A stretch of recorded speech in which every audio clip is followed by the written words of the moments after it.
Ranger Eric Holt had always considered Great Smoky Mountains National Park his home away from home. Rolling ridges, mist-shrouded peaks, and endless forests comforted him more than any city skyline ever could. Assigned to the Clingman's Dome outpost, Eric's primary duties involved maintaining trails, providing visitor safety, and tracking wildlife populations. He thrived on the fresh mountain air, the hush of old-growth forests, and the spectacular sunrises over the misty valleys. Yet, in the early autumn of that year, a strange rumor began circulating among hikers and campers. They spoke of seeing a man standing motionless between the trees, usually at dusk tall, gaunt, and wearing ragged clothing. But the detail that set nerves on edge was the man's face, or rather his lack of one. It was like he had smooth skin stretched over where eyes and nose and mouth should be, a tourist reported, voice trembling. Another claimed that when they looked back with binoculars, the faceless figure had vanished, only to reappear much closer a moment later. Some hikers insisted they felt eyes on them even though the man had no eyes at all. Eric's co-worker, Ranger Denise, relayed these tales with a wry smile. Another Smoky's ghost story, she teased. The park had its share of legends, ghosts of settlers, spectral lights in the hollows, odd creatures rumored in remote valleys. Give it a week, the stories will vanish, Denise predicted. Eric laughed off the rumors too. He'd never encountered anything supernatural in these mountains, just the occasional black bear or elk surprising visitors. But as the days passed, more distressed hikers trickled in with the same uncanny tale. A faceless man loitering in the undergrowth near Clingman's Dome, staring at them, moving closer whenever they looked away. Finally, one stormy afternoon, Eric found a group of campers waiting anxiously at the visitor center. Pale and shaken, they swore they'd seen the faceless figure not far from their campsite. He'd stood just beyond the firelight, unblinking. One camper took pictures, but they turned out blurry, capturing only a vaguely tall shape among the pines. It had no features, the camper insisted. Just pale skin like a blank mask. It was the creepiest thing I've ever seen. Eric felt the hair on his arms rise. The descriptions were too consistent to dismiss. Though part of him wanted to remain skeptical, he found himself scanning the foggy tree lines more often. Feeling a twinge of unease he couldn't rationalize. Something about the Smokies, swirling mists and ancient forests made the notion of a faceless watcher unsettlingly plausible. Little did he know how real and how terrifying the rumors would become. Days later, Eric decided to investigate personally. If there was a trespasser or a mentally unstable drifter lurking, it was his duty to handle it. Early in the morning, he set out along the trail network leading up to Clingman's Dome Observation Tower, an iconic spot with panoramic views. The air was chilly, the mountains cloaked in a thick swirling fog that gave everything a haunted stillness. He carried standard ranger gear, radio, first aid kit, flashlight, and a pair of binoculars. The forest dripped with recent rain, leaves turning gold. His boots squelched on damp ground. Occasionally, distant bird song broke the hush. He hiked for hours, scanning the woods. Nothing seemed amiss. By mid-afternoon, Eric reached a ridgeline where the trail curved around old-growth fir trees. The light was dim under the canopy. He paused to catch his breath, gazing at the rolling peaks. Then, out of the corner of his eye, he glimpsed movement. Something tall among the trees, unmoving now, but definitely there. He lifted binoculars and froze. Silhouetted in the shadows stood a man lean, wearing tattered clothes that hung off him like old rags. His posture was rigid, arms at his sides. The face was turned toward Eric, but there was no face, just smooth, pale flesh where eyes, nose, and mouth should be. Eric's stomach twisted. He wanted to call out, but words caught in his throat. Slowly he lowered the binoculars, squinting with his naked eye. The figure was gone. Heart thudding, Eric raised the binoculars again, only to see the faceless man had reappeared much closer, as if bridging half the distance in an instant. Eric's pulse hammered. How was that possible? He felt a chilling certainty. That thing is watching me. But with what? The blank visage offered no clue, yet Eric sensed its unwavering attention. Suddenly, a low rumble of distant thunder broke the tension, and a swirl of fog closed in, obscuring the figure. When Eric's vision cleared, the man had vanished entirely. Shaken, Eric hurried back down the trail. His mind reeled. I saw it. It's real. That night, he told Ranger Denise. She saw the alarm in his eyes and realized something truly disturbed him. They resolved to set up motion sensor cameras near certain hotspots, determined to catch proof of the faceless stranger. Yet deep down, Eric felt an unsettling dread, the way the figure had seemed to jump closer whenever he wasn't looking directly. It defied logic. He couldn't shake the feeling that he'd just glimpsed something not of this world. Eric's ranger cabin sat nestled a few miles from the main visitor center, surrounded by dense forest. It was a cozy place, just a single-room structure with a bed, small kitchen, and a front porch. The nights were typically serene, with only the croak of tree frogs or hoot of an owl punctuating the darkness. But after his unsettling encounter, Eric's nights felt tense. A few evenings later, he woke suddenly around midnight. At first he wasn't sure what disturbed him. Then he heard it, the crunch of leaves and twigs outside. Quiet footsteps circling the cabin. He sat up, heart pounding. The wind softly rustled pines outside. The footsteps paused, then resumed, drawing closer. He grabbed his flashlight and edged to the window. The porch light cast a faint glow across the yard, revealing the first row of trees. He squinted, scanning for movement. Nothing. Still, the sense of being watched prickled his neck. Then, by the dim glow of moonlight, he saw it. The silhouette of a tall figure standing at the tree line, just beyond the porch light's reach. He couldn't make out features, only that it wore ragged clothing and was eerily still. With trembling hands, Eric shone his flashlight. The beam lit the trunk of a pine. The figure had melted back among the shadows. A wave of goosebumps cascaded over him. Was it the faceless man? Summoning courage, Eric rushed to the door, yanked it open, and shouted, "Who's there?" Silence. He stood on the porch, flashlight piercing the dark. Nothing but the slow stir of leaves in the wind. The forest loomed silent and immense. He considered stepping down to check, but an instinct of self-preservation stopped him. If that thing was out there, he wasn't sure how it would react. He backed inside, heart thudding, locked the door. Sleep proved impossible. He lay awake, pistol within reach, glancing repeatedly at the window. Eventually, near dawn, exhaustion overcame him. He drifted into uneasy dreams of blank-faced figures creeping closer. When the sun rose, he found no footprints, no trace of intrusion, except a few disturbed leaves near the tree line. But the worst discovery came from a fleeting glance outside his window at dawn. He thought, just for an instant, he saw something pale vanish behind a tree, a shape that might have had his own face. The shock of it lingered, pressing on his every waking thought. News of Eric's sightings unnerved the other rangers. Still, some insisted it could be a vagrant or an elaborate hoax. Eric pressed for more security. Under supervision from park management, he and Denise set up a series of motion-activated trail cams and placed them along lesser-used paths near Klingman's dome. The hope was to capture photographic proof of the faceless man, or at least track his movements. For a week, the cameras clicked away. Tourists remained largely unaware, though staff quietly cautioned them to stay on marked trails and report anything odd. Some guests still whispered about the blank-faced ghost, but no new direct sightings surfaced. The Smoky's autumn beauty continued to draw in crowds, leaves turning brilliant red and orange on the ridges. Then one morning the memory cards were collected. Eric and Denise pored over thousands of images, mostly raccoons, deer, the occasional black bear. A few images were blank frames triggered by wind, but near the end they hit pay dirt.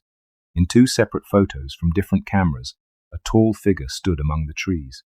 The images were blurred, but the shape was unmistakably human-like, with no discernible facial features. In each shot, it faced the camera directly, as if aware it was being photographed. The second photo was especially chilling because the figure appeared closer, leaning forward slightly, as though peering at the lens. Denise's mouth tightened. "Well, guess it's real," she murmured. Eric felt equal parts validation and dread. They compiled the images in a file, labeled them Unknown Intruder. A hush fell between them as they realized how bizarre and unexplainable this was. People with no face don't just wander the mountains unnoticed. The images sent a quiet chill through the entire ranger team. Park management grew concerned. They discussed bringing in law enforcement or even a specialized search team to comb the area. But Eric sensed a deeper problem. This wasn't a normal man. It defied logic how it vanished, how it mimicked faces or seemingly teleported. He dreaded a confrontation, yet he felt compelled to end this ominous presence haunting the Smokies. Over the next few days, hikers trickled in with more unnerving accounts. A woman came off a side trail near Forney Ridge in tears, claiming she saw a man with the ranger's face, Eric's face, I think, standing in the underbrush, motionless. "I recognized it from your picture on the bulletin board," she stammered. "Then I blinked and it was gone." An older couple swore they found strange footprints near a scenic overlook, footprints that abruptly ended, as if the person simply vanished mid-step. Another local guide reported hearing footsteps trailing him along a spur route, but whenever he turned, he saw no one. The tension in the park thickened. Some visitors left early, spooked by rumors. Others demanded more direct answers, but the staff could only offer measured reassurances. One twilight, Ranger Denise radioed Eric in a panic. She'd been patrolling near an old CCC-built shelter, found it empty, then glimpsed the faceless man behind a boulder. "I froze," she whispered over the radio, voice trembling. "He didn't move. He just stared, I guess. The face was smooth, but I could feel him staring. Then when I stepped back, he vanished." She retreated without incident, but the fear in her tone was unmistakable. All these sightings had a pattern. The figure either vanished when approached or reappeared closer in a blink, as if mocking them. And the chilling detail, sometimes it wore other faces, including Eric's. Why? Sleep became a luxury Eric rarely enjoyed. He dreaded the nights. The next incident proved even more terrifying than the previous. One stormy evening, he slumped in his cabin, rain pattering on the roof, lightning flashing across the mountains. The power flickered occasionally. Tension coiled in his stomach like a serpent. Around midnight, thunder rattled the windows. Then, a soft knock on his door. 3 taps. He froze, heart in his throat. Who'd come at this hour, in this weather? Another knock, same rhythm. Slowly he rose, grabbing a flashlight and sidearm. "Who is it?" he called, voice unsteady. No response. Rain-swept wind howled outside. He edged to the peephole. A tall figure loomed on the porch, clothes drenched. Lightning revealed a face identical to Eric's own reflection, but blank-eyed, expressionless. Eric nearly dropped the flashlight in shock. He jerked away from the door, mind reeling. "That's me. It's wearing my face." The door rattled as if tested. Then the handle turned.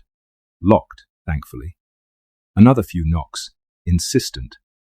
Eric's pulse pounded. He wanted to shout, "Go away!"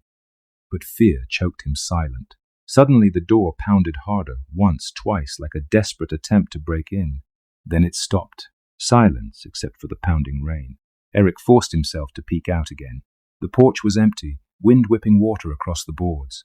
The figure vanished, yet an uneasy sense lingered that it might be right outside, hidden in the dark. He stayed awake, weapon ready, adrenaline surging until dawn bleached the sky. When he finally dared step outside, water pooled everywhere. No footprints remained in the rain-soaked mud.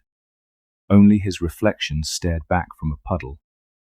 But his reflection reminded him too much of that intruder's stolen face. The memory made him tremble. As sightings mounted, some rangers gossiped about the man with no face, as if he were some spirit or shapeshifter. Others stuck to the theory of a cunning prowler with a mask or unusual disfigurement.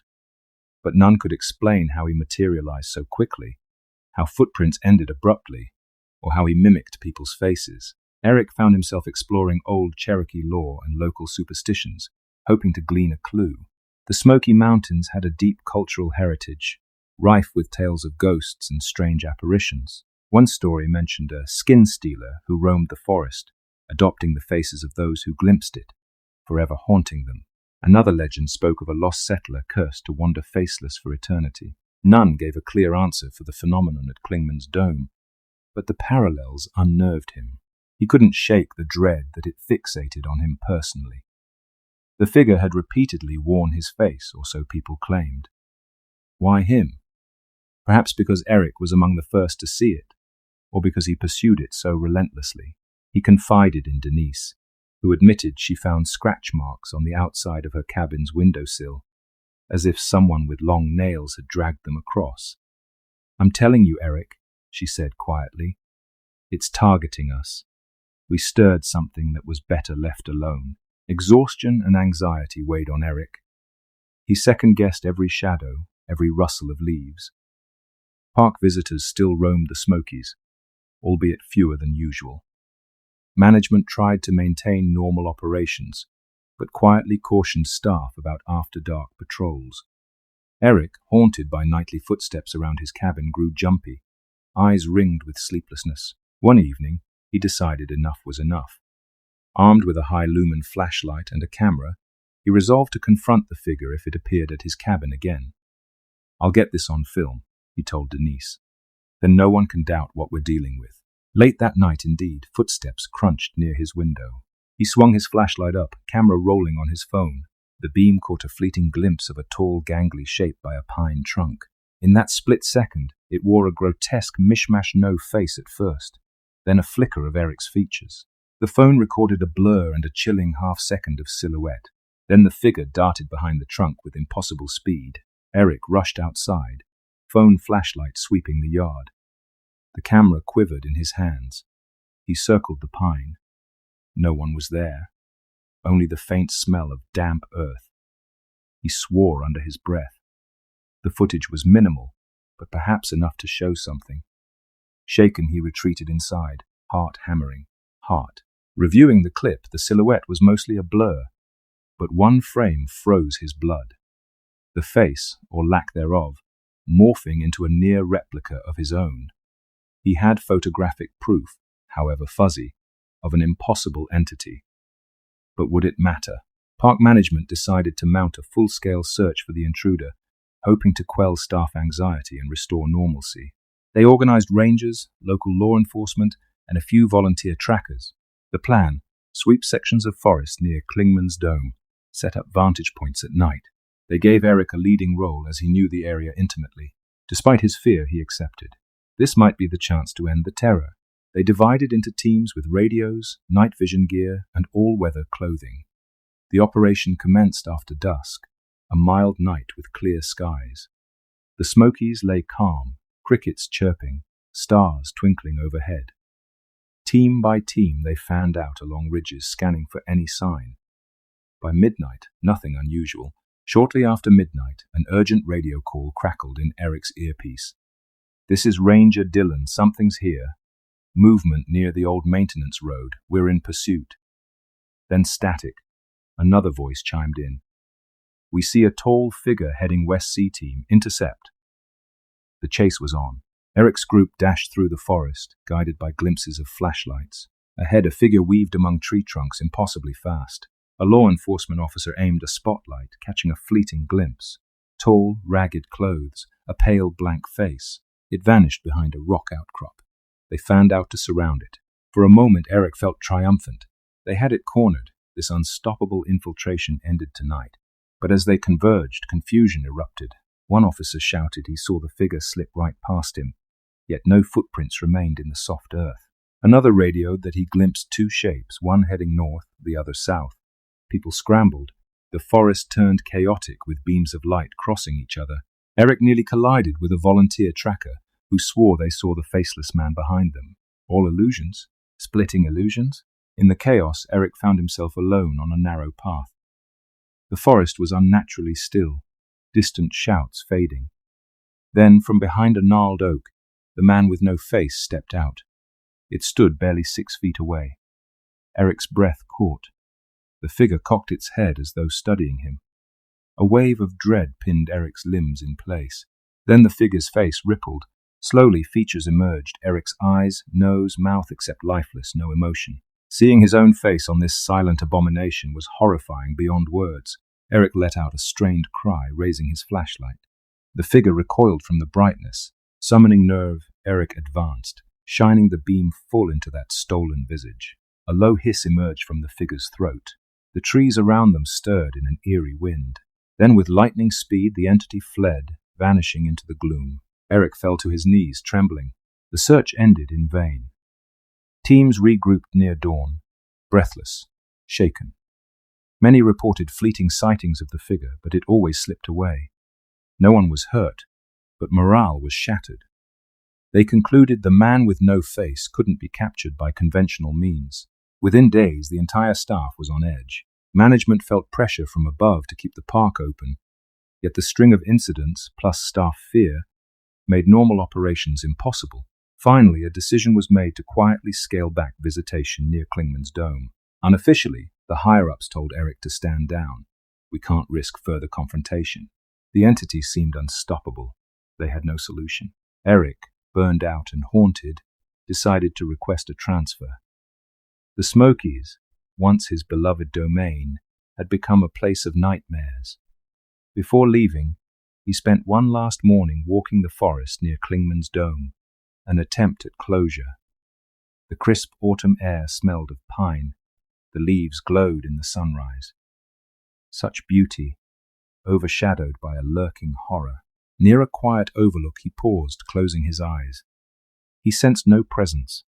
Maybe the figure had retreated deeper into the mountains, or perhaps it watched from some hidden vantage. A final hush, then a soft breeze. No face, no identity. How many has it mimicked? He returned to his cabin, packed his belongings. At the threshold he glanced back at the trees. The memory of that faceless silhouette loomed. He could almost see it standing among the trunks, motionless, blank face turned to him. But there was only empty air. He drove away, leaving Great Smoky Mountains National Park behind. Yet the horror never fully left him. Nightmares followed, images of that blank visage morphing into his own reflection. He knew that in the misty hollows of those ancient ridges, the man with no face might still wander, silent, waiting for the next hiker to glimpse him. The park's wilderness was vast. Some corners remained primal and unknown, harboring nightmares that defy reason. In the months after Eric's departure, rumors persisted among travelers in the Smokies. Occasional sightings of a tall, featureless figure emerged, mostly at dusk or in heavy fog. A few hikers snapped blurred photos of something pale lurking in the undergrowth, stirring new ghost stories. The park staff gave the same disclaimers: illusions, lighting, hoaxes. But a quiet tension lingered among them, especially those who had patrolled with Eric. A local legend crystallized: the man with no face, a spirit of the Smokies that steals faces, adopting them to lure unsuspecting hikers deeper into the forest. Some said it was an ancient shapeshifter, older than the Cherokee, bound to the ridges. Others claimed it was a cursed soul who lost his face to the mountain's wrath. People debated, but no one truly knew. Ranger Denise stayed on. Late at night, she sometimes swore she heard footsteps outside her bunkhouse or glimpsed a silhouette in the haze. She never saw it fully again, yet the sense of being watched never entirely faded. She confided in a friend. It's like the Smokies keep secrets we'll never unravel. You just learn to coexist, or you leave. Far away, Eric tried to move forward, working at a flatter, tamer park. He avoided dense forests. But some nights, he woke from dreams of silent, faceless watchers, remembering the terror of seeing his own stolen features. He suspected that the man with no face still roamed the mountains, unchallenged. The Smokies' endless hollows and ridges offered countless hiding places. Perhaps it was unstoppable. Perhaps it simply was a part of the land's quiet darkness. And so, visitors to Klingman's Dome occasionally whisper about a tall, ragged man glimpsed among the trees, motionless, lacking any face until they blink and see their own. A fleeting encounter with an impossible presence that vanishes into mist. They leave with chills, uncertain if it was real or an overactive imagination. But one thing remains certain. Great Smoky Mountains National Park hides more mysteries than the scenic overlooks can reveal, and the man with no face stands among those mysteries, silent and watchful, haunting the edges of vision.